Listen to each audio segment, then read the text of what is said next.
팀장 김 차장의 썰당 이슈톡 시간이고요. 썰당의 이현민입니다. 이제 저희가 계속 방송을 하면서 최근에 이제 성준 차장하고 따로따로 방송을 계속 하는데 뭐 따로 분리해도 될 것 같고요.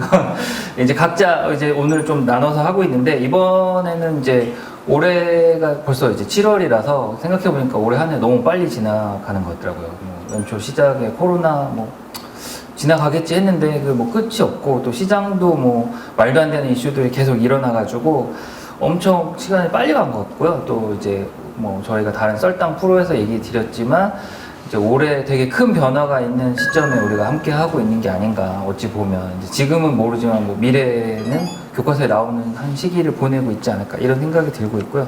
그래서 특집을 준비했습니다. 올해 절반이 지났는데 어떻게 절반이 지냈나 이렇게 좀 보고 제가 사실 특집 제목을 생각하면서 유튜브 검색을 해보니까 상반기 리뷰 이런 거 안 하더라고요. 금융 이런 쪽에 이제 사실 뭐 금융 특성상 과거는 별로 이렇게 좀 안 보고 이제 미래 위주로 전망 위주로 하는데 그래도 이제 과거 내용을 볼 필요가 있어서 오늘 이렇게 해보고요.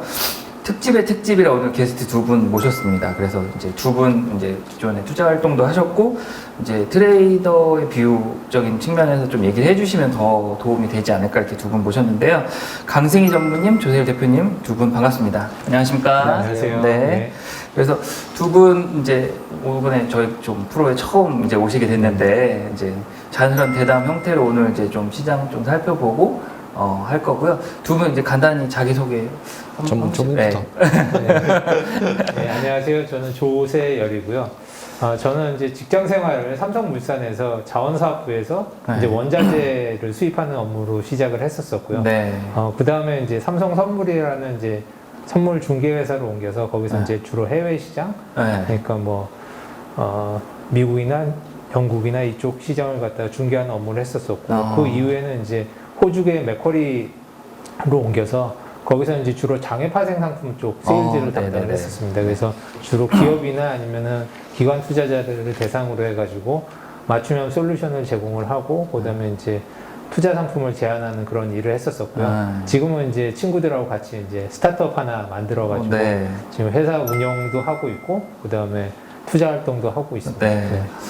대단하시네요. 저도 사실 아까 삼성선물 얘기하셨는데 선물 회사 옛날에는 선물회사, 증권회사 이렇게 구분돼 있었잖아요. 그래서 네. 선물회사 중에는 삼성선물이 이제 제일 넘버원이었었거든요. 네. 그래서 저는 이제 넘버2 회사를 다녔어가지고 맨날 임원분들이 비교해가지고 네. 그렇지만 어쨌든 그런 경험이 또 이제 오늘 잘 설명 또 해주실 것 같고요. 네. 네.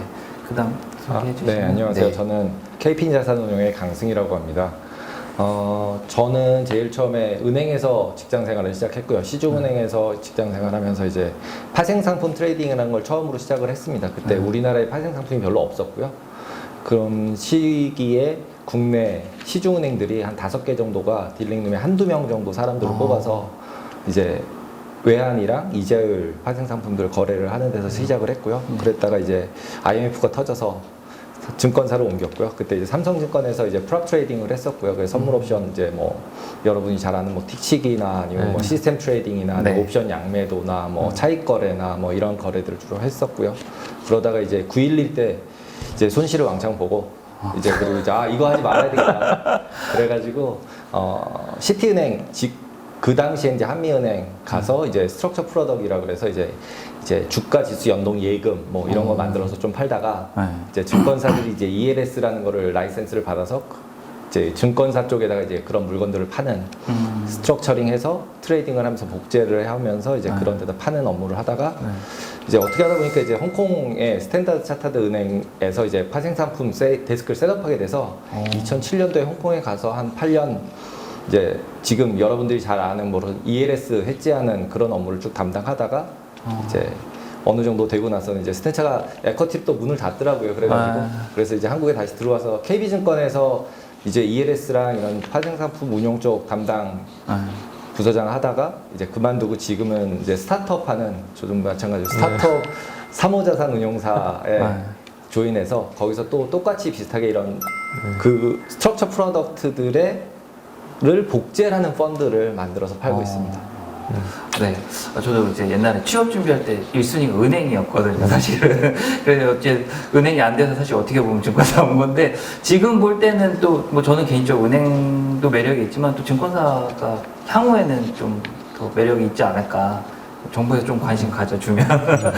네, 그래서 오늘 이렇게 두 분 모시고 이렇게 앞에 조금 얘기했지만 상반기 리뷰랑 뭐 하반기 이제 조금 주목할 점들 이렇게 살펴보는 시간 좀 가져보려고 하고 참 올해는 뭐 저한테는 되게 의미 있는 해인 것 같아요. 원래 연도로도 올해가 2020에서 1000년에 한 번 오는 해거든요. 그러니까 인생에 값이 겹치는 해는 처음이자 마지막 되는 건데 뭐 1000년씩 못 사니까. 그래서 그런 것도 있고 저 이제 사실 올해는 제가 이제 또 팀장 되다 보니까 뭐 이렇게 좀 어색하고 뭐 좀 그런 것도 있었는데 전임 팀장님이 좀 팀장님 안 바쁘다고 했거든요. 근데 뭐 바쁘더라고요. 분명히 안 바쁘다고 했는데 제가 좀 속은 것 같고 또 나가서는 개인적으로 올해 제 개인적인 투자 이제 뭐에 관심을 조금 여러 가지 두는데 이유가 있는 게 제가 2008년에 막내였거든요. 리만 사태가 날 때 그때도 선물 담당 막내였는데 이제 그 뒤에 이제 배웠죠. 2008년 같은 때가 오면 아 이제 호기니까 내가 또 다음 시장 그게 오면은 이번에 돈을 벌리라. 그걸 작년에 다 얘기하고 다닌 거예요. 주변에 가면서 내가 준비를 하겠다. 근데 정신 차려보니까 벌써 반 지났거든요. 투자도 못하고 그래서 아 조금 반성 아닌 반성 그리고 좀 준비가 부족했다. 그래서 다음번에 오면 좀 투자할까. 그래서 이제 저희 방송 보시는 분들도 투자는 항상 이제 준비를 많이 해도 부족한 부분이 있는 것 같고 저처럼 준비를 안 하면 이제 돈을 못 번다 이런 반면교사가 되는 것 같고요. 그래서 이제 한 분씩 올해 어떤 일이 있었는지 좀 저는 이제 그거 되게 중시하거든요. 과거에 어떤 일이 있는지를 잘 이해하는 게 미래 투자에 저는 꼭 도움이 된다. 예, 약간 기술적 분석하는 사람들 좋아하는 편인데 역사는 반복되고 그 뭐 사실은 그렇지 않지만 반복된다라는 생각을 조금 저는 하고 있고요. 그래서 이제 한 분씩 좀 얘기를 나눠볼 텐데 먼저 아까 두 분이 말씀 나누시기로 먼저 하시기로. 네, 알겠습니다.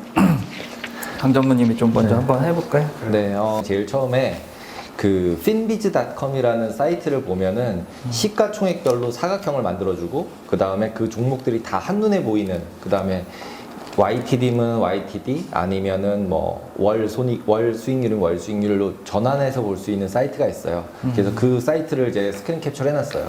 이제 거기서 보면은 이게 오늘 제가 어제 종가 나온 걸로 스크린 캡처를 했는데요. 네네. 이제 제일 시가총액 큰 데들은 아마존, 마이크로소프트, 애플, 구글, 페이스북 이렇게 5개가 제일 시가총액이 크고요. 네. 그리고 크기가 크네요. 크기가 크죠. 네. 네. 시가총액이 크면은 크기가 크게 나옵니다. 네.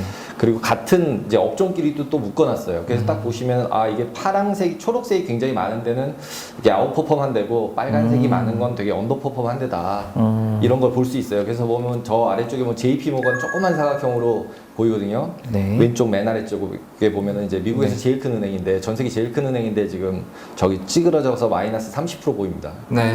네, 그리고 마이크로소프트는 이어 투 데이트로 31% 플러스, 아마존 67.98%, 68% 플러스. 야. 그리고 이제 페이스북 16%, 애플 30%. 결국은 여기 조그맣게 보이지만 엔비디아 70% 보입니다. 그 네. 마이크로소프트 옆에 보시면. 그러니까 결국은 지금 이제 결국 팡 주식들이 주로 올라간 한 해였다라는 게 결과론적으로 볼 수 있고요. 그래서 그런 현상이 왜 일어났나? 그럼 여러분이 다 잘 아실 거예요, 이미.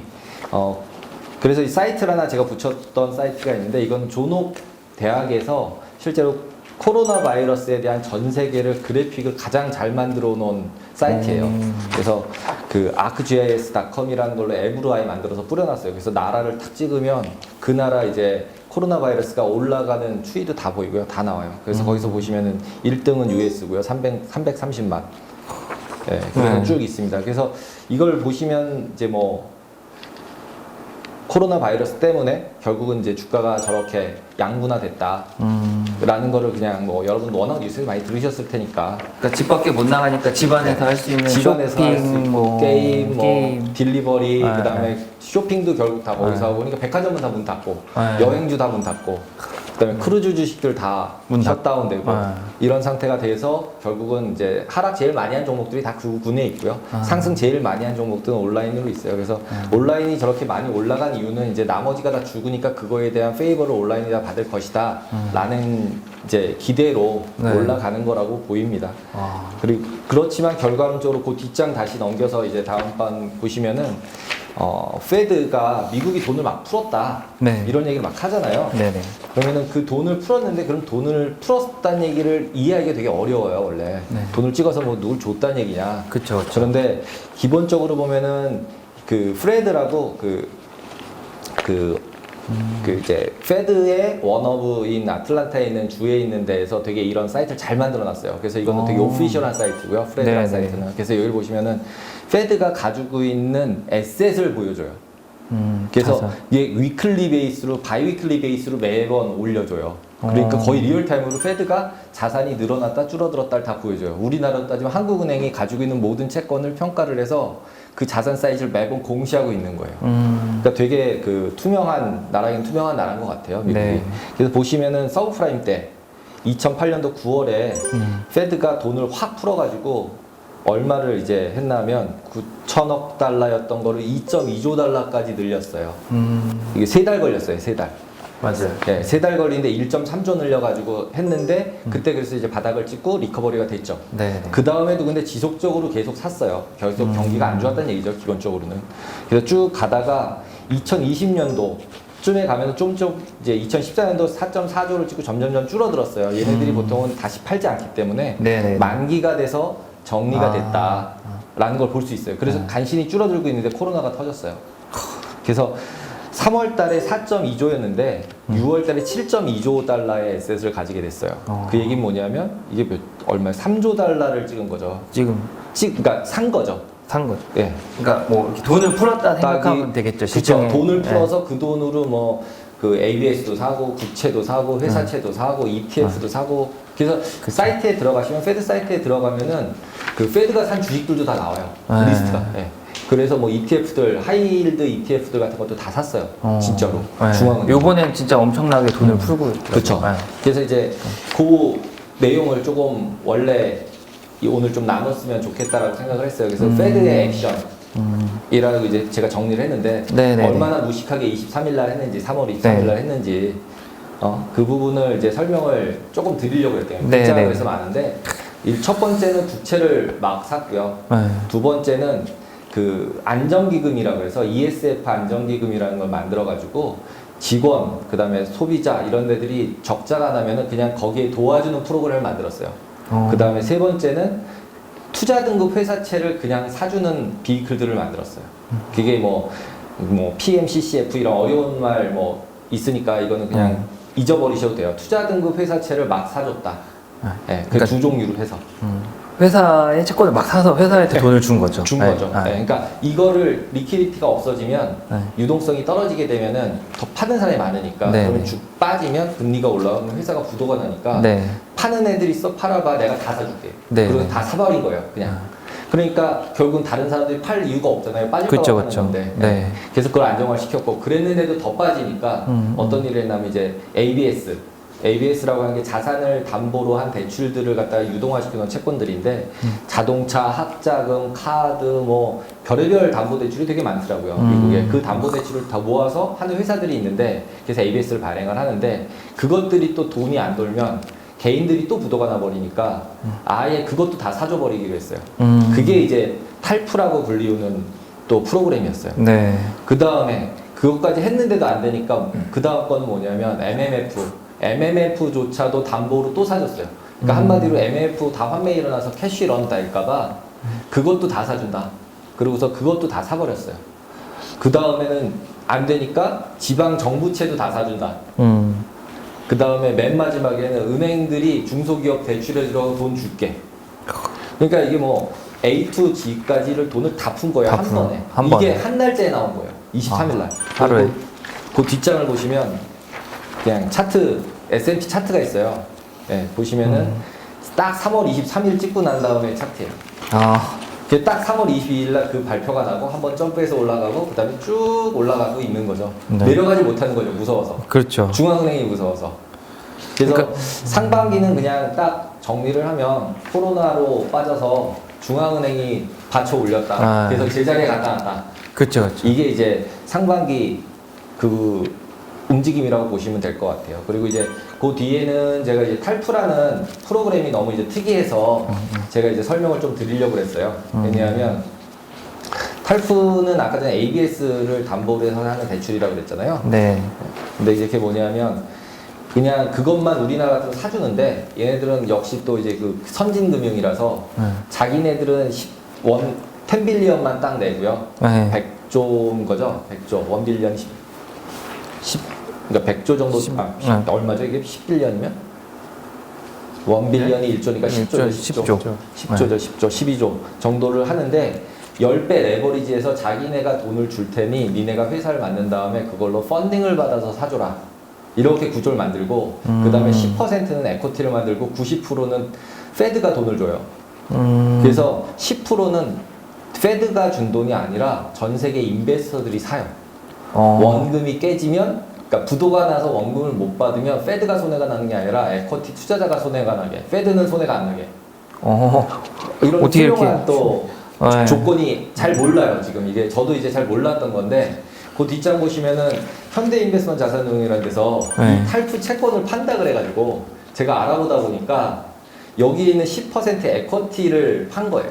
무슨 짓을 하나 하면, 무슨 일을 하나 하면, 페드는 어느 적정금리 수준의 갭만 먹고요. 나머지를 후순위 10%한테 다 줘요, 에쿼티한테. 그러니까 일드가 막 5%, 6%씩 나오는 거죠. 부도만 안 나면. 그래서 그거를 이제 투자하는 전 세계 투자 기관한테 넘기는 거죠. 그래서 혹시 미국이 부도가 나면, ABS가 부도가 나면 너네가 다 손실 일단 끌어안아라. 그래서 대신 수익을 좀 많이 주는 구조. 수익을 많이 주는 거죠. 자기네는 딱 그만큼만 갖고 수익을 많이 주는 그런 구조를 가져가는 구조를 만들어서 페드는 되게 안정적인 자산 관리를 하는 형태가 되는 거죠. 보통 이제 그 ABS들을 이제 디폴트 부도율이 한 10% 정도 된대요. 그러니까 10% 너네들이 테이크하고, 그래서 되게 그 중앙은행도 훌륭하다. 중앙은행도 구조화를 써서 자기네 원금 보전을 하는 모습을 보여주더라고요. 그래서 대단하다라는. 약간 자본주의 총화네요. 총화죠, 총화. 네, 그걸 어떻게 그냥 단순하게 안 하고 막 짱구를 또 굴려가지고. 이 정도 해야지 국회가 승인해주지 않았을까 싶어요. 그 제 생각에는 그런 것 같아요. 그래서 이제 그 맨 마지막 장에는 그래서 이제 상반기 관련돼서 마지막으로 그 실업률만 차트를 하나만 잠깐 그려드렸어요. 서브프라임 때 맥시멈 올라갔을 때 10% 올라갔었던 적이 진짜 높다 그랬는데 이번에 15%가 딱 계속 내려오고 있는데 아직 10%까지 안 내려왔어요. 근데 코로나 사태 이후로는 실업률 어디가 적정 실업률인지를 아무도 아직 모르는 초유의 사태가 된 것 같아요. 이렇게 이제 상반기는 이제 그냥 넘어가고요. 상반기는 이렇게 정리를 하고. 그러니까 이제 되게 저희 때도 한번 방송 때 얘기했던 부분도 좀 있는 것 같은데 실업률도 막 엄청난 거잖아요, 사실은. 근데 이게 뭐 그런 얘기도 있더라고요. 뭐 이렇게 회사를 다니는 것보다 실업 수당을 더 많이 받는다. 네, 더 많이 받아서 아무 취업을 안 그래서 하고. 취업 안 한다 그런 얘기도 있었고 어쨌든 이게 또 막 직종도 되게 많이 바뀔 수도 있다 뭐 이런 얘기를 하더라고요. 그래서 이런 부분 변화가 좀 크지 이번 달이 않을까? 7월이에요. 이게 끝이래요. 7월까지 주는 걸로 끝나고요. 진짜요? 네, 7월 끝나고 또 줄지만지 결정해야 된대요. 그래서 이제 이번 7월이 이제 그 분기점이 되지 않을까. 이제 어저께 이제 고점 찍고 테슬라 같은 경우 16 플러스에서 마이너스 3%로 끝났잖아요. 그러니까 이제 탑픽으로 갔던 애들이 확 뒤집힌 거여서 어제. 그래서 이제 7월 달 되는 게 문제가 되지 않을까라는 고민들을 조금씩 이제 하지 않을까. 그럼 뭐 이제 연초에 나왔던 2차 충격에 따른 뭐 내려갈 수도 있다의 현상에 조금 근접할 수도 있네요. 지금 그럴 요즘 수도 뭐 있는 거죠, 많이 이제. 환자가 많이 늘고 있는데 뭐 실업 수당도 안 주고 뭐 연준도 뭐 다 일단 필살기 쓴 거잖아요. 뭐 그땐 표현이지만 할 수 있는 거 다 뭐 그냥 다 돈을 뿌린 거니까. 했죠 이미. 그래서 아까 그 앞에 차트 가서 보시면은 실제로 이미 줄어들고 있어요. 페드 자산 자체가 줄어들고 있어요. 이미 요즘 안 사서. 요즘 안 사서 스스로 올라가서 안 사요. 페드가 안 사고 있어요. 아무것도. 그러니까 저점에서 샀으니까 되게 페드가 돈을 많이 벌었을 것 같아요. 저점에서 쫙 산 거 지금 제자리 왔으니까 엄청나게 돈을 많이 벌. 이미 페드는 그런 거 같아요. 그러니까 뭐 제가 딴 데서 봤는데 그 저점 부분은 해외 주식 사서 최근 뭐 지난달 말인가 그때까지 갖고 있으면 수익률이 45% 이상 나오더라고요. 그쵸. 그러니까 뭐 나쁜 딜, 좋은 딜인데요? 좋은 딜인 것 같아요. 그러니까요. 그쵸, 대표님 엄청나게 생각에도. 잘하는데요? 그러니까요. 반년 만에 45% 수익률이면 어마무시하죠. 그건 진짜 생각 못했거든요. 저는 연준은 그냥 돈을 쓴다고만 생각했지 오케이. 수익이 났을 거라고는 진짜 생각 못했어요. 연준과 중앙은행은 돈을 잃어본 적이 없어요. 그렇죠. 예. 뭐 그 도박 장주나 비슷한 거네요. 돈을 잃어본 적이 없다는 게 무슨 얘기인가면 아까처럼 크라이시스 났을 때 사잖아요. 제일 바닥이다. 막아준다고. 그럼 바닥이에요. 그 다음에 올라가요. 환율도 그래요. 중앙은행, 비록 한국은행도 이제 인터벤션 한다고 개입 들어온다고 해서 이제 환율 방어한다고 하면 제일 고점에서 자기네들이 다 파는 거예요. 게다가 정상화되면 또 그 돈을 또 엄청 번게 돼요 또. 그래서 중앙은행들이 실제로는 돈을 생각보다 잘 번다. 그러네요. 그것도 생각해보면 네. 약간 IMF 때 뭐 바닥에 주식 사서 그 뭐지? IT 그 붐일 때까지 판 사람들로 비슷한 거네요. 구조가. 그런 거죠. 네. 안 망하는 걸 지들이 뭐랄까 담보하잖아요. 그렇죠. 시장이 안 망할 것 같다. 그런 것 같아요. 그 새로운 사실을 알았습니다. 연준 따라 다음이도 그러지 않나요? 네? 소로스한테 한번 털려서 연구 털려서 연구 한번 한번 털려야지. 미국이니까 가능한. 미국이니까 가능. 네. 알겠습니다. 네. 그래서 뭐 이제 하반기, 그래서 이제 상반기는 그런 그 띠는 이 띠는 계속 되는 띠이기 때문에 이제 뭐 상반기 리뷰라고는 하지만 결국 지금 띠 자체가 바뀔 수 없는 띠이잖아요. 네. 코로나 계속 가는 거고. 네. 그러면 이제 아까 그 제가 보여드린 존업에서 한 그 사이트를 보시면 미국은 이렇게 가다가 이렇게 올라오고 있어요. 가파가 더 가팔라지고 있어요. 증가자 수가. 이제 그런 게 이제 2차 충격으로 올 수도 있는 거고. 그리고 이제 하반기에 그러면 어떻게 될 거냐 예상을 하는 데 있어서 제가 생각할 때는 결국은 그 띠 안에 두 가지 정도가 더 붙을 것 같아서 그 띠는 이제 계속 흘러가고 있죠. 네. 중앙은행이 막는다. 코로나가 아래로 내린다. 계속 간다. 그래서 주거니 받거니. 주거니 받거니 하면서 위아래로 이제 변동성이 이제 엄청 큰 거죠. 네. 그렇게 되지 않을까라는 생각이 드는 거고요. 그리고 이제 하반기에는 그래서 이제 제일 키로 잡았던 게 저는 이제 대통령 선거, 아직까지는 대통령 선거에 대한 얘기가 많이 나오고 있지는 않아요. 한참 네네. 뭐 한 5월달쯤 조금 나오다가 4월달, 5월달쯤 나오다가 요즘 안 유세 나오는데 못하고 유세도 안 하니까 그런가요? 유세도 안 하고 뭐도 안 하고 뭐 TV도 없고 막 이러니까. 근데 이제 제가 선거 일정을 넣어드렸어요. 벌써 근데 시간은 많이 지났고 7월 13일, 16일 날 이제 바이든 전당대회 하고 오늘부터 시작이네요 벌써. 그리고서 24일부터 27일까지는 공화당 8월달에 하고 나면 이제 11월 3일 날 선거를 합니다. 네. 그래서 이제 그 뒤에 이제 쭉 붙여드린 걸 보면은 CNN에서 트럼프는 재선 불가능하다. 네. 이런 거 계속 나오고 있고요. CNN 트럼프 안티 아니에요? 트럼프 안티죠. 네, 트럼프 안티죠. CNN. 네. 그 다음에 그 뒤에가 이게 어제자 뉴스일 거예요. 14일자. 네. 14일자 뉴스 오늘 나온 거니까 이게 처음으로 공화당에서 아까 앞에 있었던 그 부분이에요. 공화당 시작하는 거. 그러면은 이제 바이든하고 트럼프 46, 45. 그래서 원래 텍사스는 공화당이 무조건 이겼었대요. 한 번도 진 적이 없대. 이렇게 조금 차이 난 적이 없다는 식으로 썼더라고요. 그래서 진짜로 안 될 건가. 이런 이제 물음표들과 뉴스들은 계속 이제 안 되는 쪽으로 몰아붙이고 있습니다. 지금. 그리고 그 뒷장 또 보시면은 CNN에서 리얼타임 또 폴을 하고 있어요. 얘네들이. 그래서 폴도 사이트에 굉장히 잘 나옵니다. 누르면 보기 좋게. 그래서 바이든 55%, 그 다음에 트럼프 41%. 그리고 이거를 이제 하고 있는 이제 서베이를 하는, 폴을 하는 기관들도 여러 개 쫙 나눠놨어요. 그래서 꼭 CNN만 보여주는 게 아니라 딴 데들도 보여주면서 보여주고 있어요. 뭐, 그, 대학에서 하는 것도 보여주고요. 뭐, 여러 군데서 하는 걸 보여주고 있어요. 그럼에도 불구하고 결국은 트럼프는 떨어진다고 돼 있어요. 지금 현재 상태는. 네. 그래서 제가 던지고 싶은 생각은 여론조사가 이게 맞을까? 옛날에 그렇죠. 트럼프가 진다고 했었죠. 아무도 없었어서. 네. 그래서 지금 그냥 드는 생각은 제가 예상하기는 트럼프는 별의별 일을 다 할 거다. 11월 4일까지. 그렇죠. 네, 별의별 일을 다 할 거다. 그리고 현재 대통령이라서 별의별 일을 다 할 수 있는 힘이 권한을 가지고 있다. 바이든은 트럼프가 잘못해야만 되는 거죠. 그걸 기다릴 수밖에 없다. 자기가 뭘 이렇게 액티브하게 뭔가를 뭐 바꾸거나 이럴 수 없잖아요. 지금 현재 상태가. 그러니까 그 두 가지 상태이기 때문에 결국은 일단은 약간은 아직까지는 트럼프가 여론조사에서는 밀리지만 힘을 가져서 어떤 방식으로 하지 않을까라는 부분이다라는 부분을 말씀드리고 싶고요. 그래서 이제 그럼 경제 정책이나 아니면 뭐 공약들 비교를 간단하게 해드렸는데 가장 단순하게 생각하면 바이든은 세율도 인상하자고 하고 있고요. 그 다음에 금리도 지금 저금리 너무 낮다. 올려야 한다. 이런 얘기도 하고 있고, 그 다음에 공적 자금 투입한다는 건 비슷비슷해요. 건설을 더 하자, 뭐 인프라 더 만들자. 이거는 뭐 코로나 이후에 경제 살릴 수 있는 방법은 그밖에 없으니까. 그런 상태고 트럼프는 또 계속 세금 더 경감하자.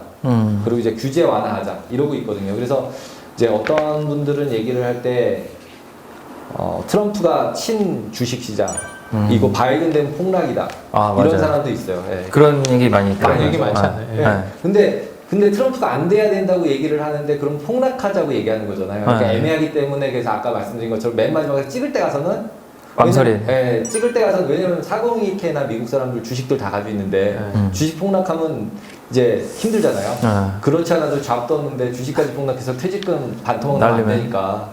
그래서 결국은 이제 그렇죠. 물음표가 많이 던져지더라고요. 맨 마지막에 찍을 때는 어떻게 될까? 어떻게 될까? 그 선거 아까 그 트럼프 선거하다 보니까 제가 생각나는데 원래 트럼프랑 힐러리랑 붙을 때 트럼프 다 떨어진다 얘기했었는데 약간 트럼프가 될 수도 있다 이런 또 기류도 있었어요. 그걸 그쵸, 어디서 느꼈냐면 이제 해외 거래소 미팅을 했는데 이제 그 오신 분이 자기는 원래 공화당 민주당 지지자라고 하는 거예요.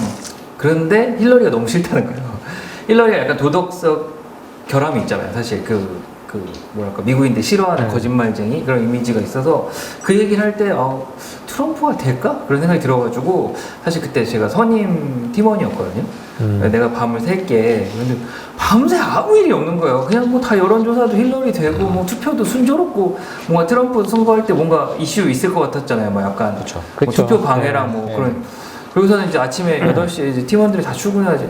야, 트럼프 안 됐어. 나 가서 잘게요. 그래서 자고 있는데 뭔가 이렇게 느낌이 이상한 거예요. 밤새고 한 10시쯤 돼서 딱 이렇게 열어봤는데 핸드폰을 난리가 난 거예요, 시장이. 그래서 다시 막 뉴스를 찾아보니까 트럼프가 됐다는 거예요. 깜짝 놀랐죠. 깜짝 놀랐죠. 그래서 야, 이게 웬일이지? 그런데 그때는 또 처음에는 트럼프가 되면 주식시장 빠진다. 막 그랬죠. 뭐 시장의 악재다. 막 힐러리가 돼야 된다 그랬는데 웬걸 또 트럼프 되니 갑자기 12월부터 막 올려가지고 저는 개인적으로 이제 파생을 한 담당이다 보니까 시장의 변동성이 있어가지고 사실 트럼프가 꼭 나쁘진 않았거든요. 그러니까 조용한 장보다는 약간 변동이 있는 장이 또 좋고 오늘 제가 좀 여담으로 알아본 게 있는데 작년에 저희 회사 전체 투자자들 손익을 조금 비슷하게 봤더니 뭐 아무래도 사실 파생뿐만 아니라 모든 금융 투자 손실 보는 사람이 더 많긴 한데 2대1 비율이 나왔어요. 그러니까 수익 난 사람이 1이고 손실이 2인데 옛날에 해외 선물하면 90% 이상 뭐 다 손실 보고 뭐 개미들의 뭐 무덤 뭐 해외 선물 투자는 인생 망하는 길이다 뭐 이랬는데 저는 개인적으로 그 개인 투자자도 배우면 잘할 수 있다라는 개인적인 옛날부터 신념이 있었는데 요즘 그런 모습이 좀 보이거든요. 그러니까 옛날보다 엄청 양호한 거예요. 옛날에 한 4대1 정도 됐었거든요. 한 8년 전, 9년 전에는 손실이 한 4배 정도 됐어요. 근데 많이 양호해졌고 그렇죠, 더군다나 사실 뭐 전통적으로 두 분 너무 잘 아시겠지만 트레이딩 하던 분 입장에서는 트럼프 시대는 사실 어떻게 보면 정론적으로는 돈을 벌기 힘든 시장이잖아요. 뭐 알고 있는 내용대로 하나도 안 맞고 뭐 그냥 트럼프가 뭐 한마디 트럼프 트위터가 더 이렇게 어떻게 보면 더 맞는. 맞아요. 저희가 다른 이제 BJ들끼리 실시간 이제 선물 거래하는 프로를 했었는데 마지막 결승전 때 트럼프가 트위트해가지고 시장 방향이 다 뒤집어진 거예요. 근데 이제 매매하는 사람들이 몰랐던 거죠. 이상하다 막 뒤져보니까 트럼프가 뭐 그때 원유 뭐 사우디랑 합의했다 뭐 이런 날이었거든요. 그래서 뭐 그렇게 어려운 시장임에도 이렇게 버는 사람이 생겼다는 거 저는 되게 고무적으로 생각하거든요. 이번 선거도 또 예상과 달리 뭔가 나오지 않을까 개인적으로 조금 기대해 봅니다. 네. 그러면 이제 추가로 다음 뒤에 뒤에 이제 해볼까요? 그러면 이제 중국하고 미국하고 이제 차트를 보면서 저희가 이제 잘 모르니까 결국 이제 미국이랑 중국이랑 어떻게 될까라는 부분에 대해서 그 차트를 보면서 간략하게 생각을 해보면 코로나 때 이제 폭락을 했다가 미국은 아직 정고점을 넘지 못했어요.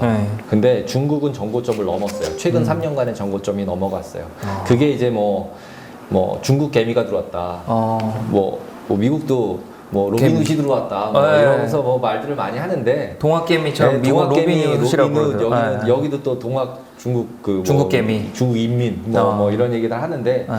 그런 부분들은 해석의 문제인 것 같고 그냥 차트만으로 봤을 때는 생각보다 고점을 많이 넘겼다라는 부분이 있어서 이게 어떤 걸 의미할까라는 부분을 한번 생각해 보려고 그래요. 그리고 이게 이제 무역 분쟁이랑도 연관이 되고 그 다음에 무역 분쟁이 연관이 되면 환율이 또 연관이 되고요. 그래서 그러면은 지금 현재 미국이랑 중국이랑 패권 싸움을 하고 있는 거나 마찬가지로 보이는데 네. 결국 그러면은 누가 이길까? 그래서 다들 뭐 미국이 이긴다 그러고 있잖아요. 네, 네. 근데 저는 약간은 잘못하면 중국이 이기면 어떡하지? 이런 이제 조금은 좀 컨선이 있어요.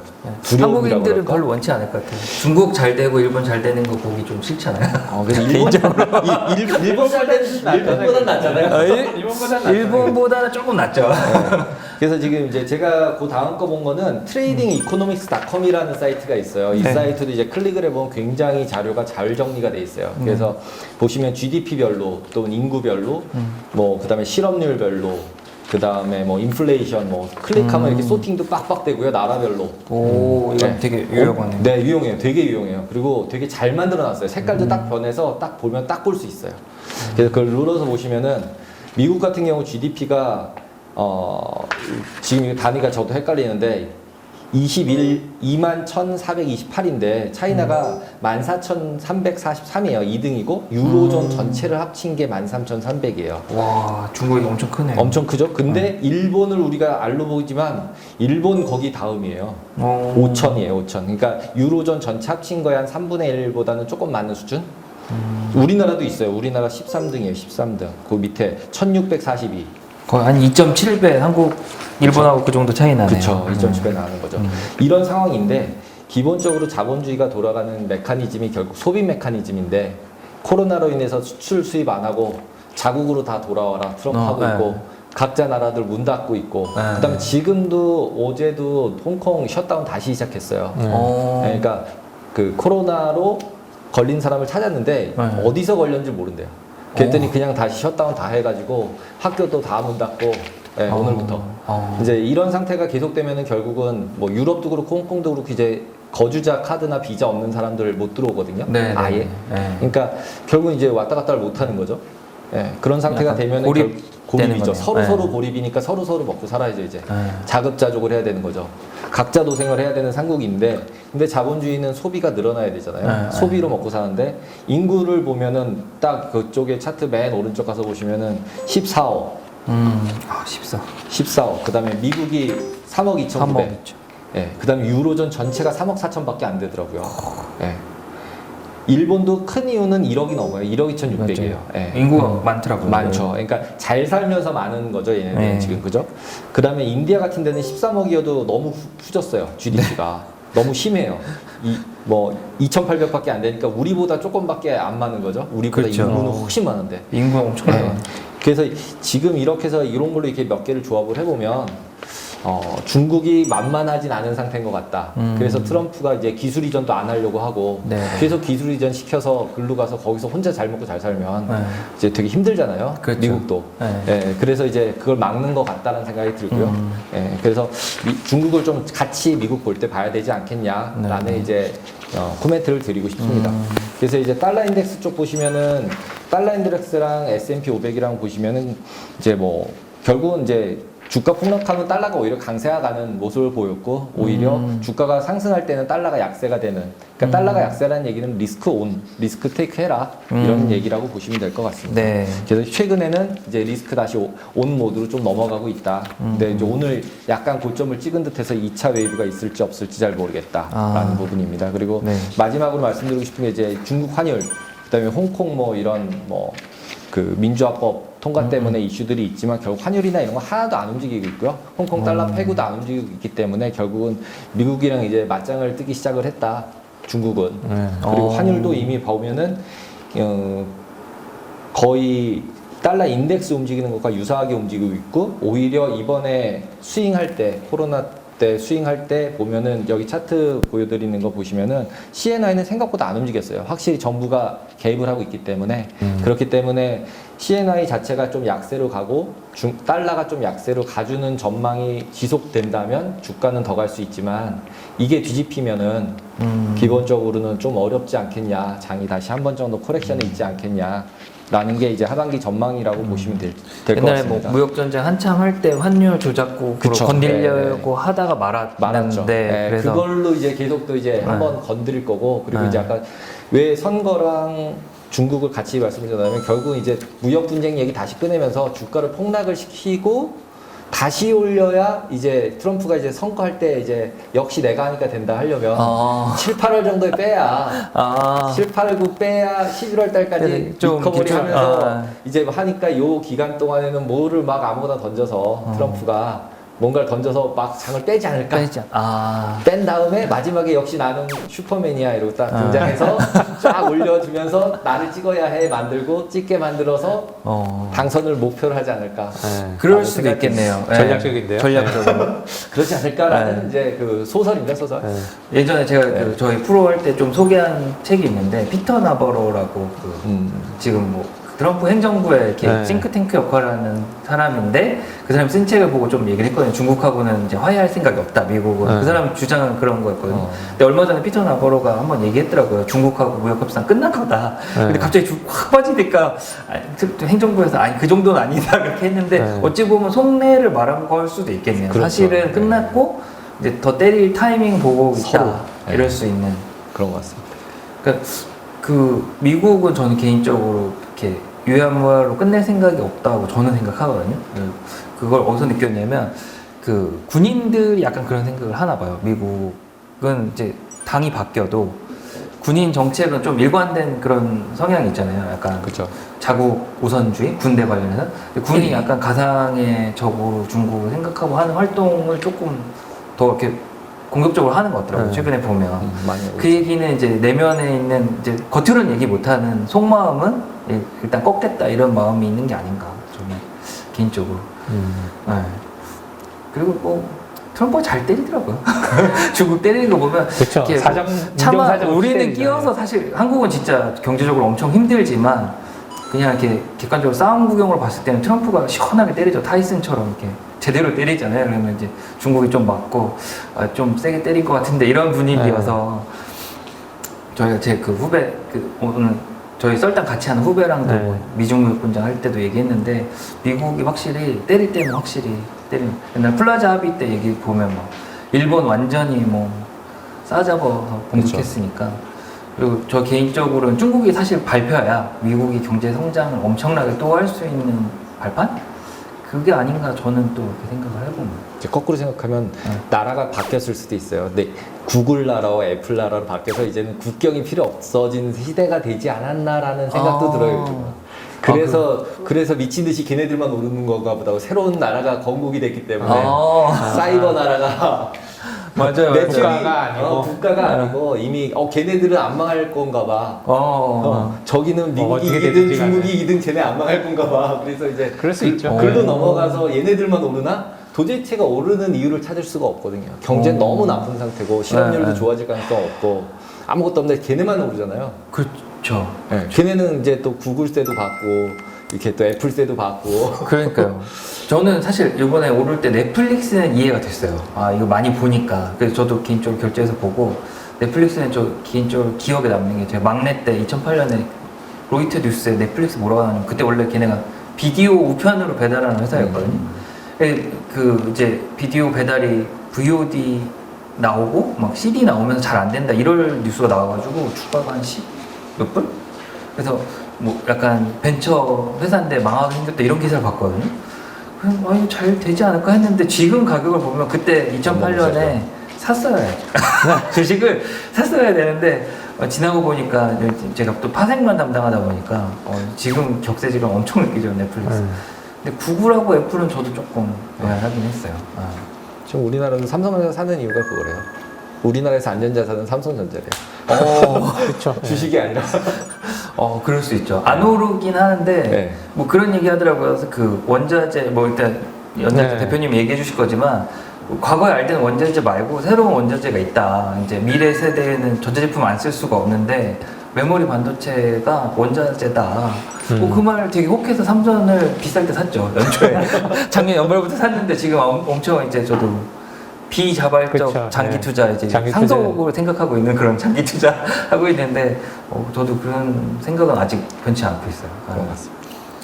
하여튼 그 이제 내용을 좀 정리를 해보면 결국은 이제 상반기는 패드의 움직임이 제일 중요했던 것 같고 이제 그거는 저희 좀 썰단에도 설명했지만 핵심은 패드가 경기 나빠지면 돈을 풀어서 무조건 방어한다. 이게 제일 큰 것 네, 같고요. 맞습니다. 그 대척점에 있는 게 이제 코로나다.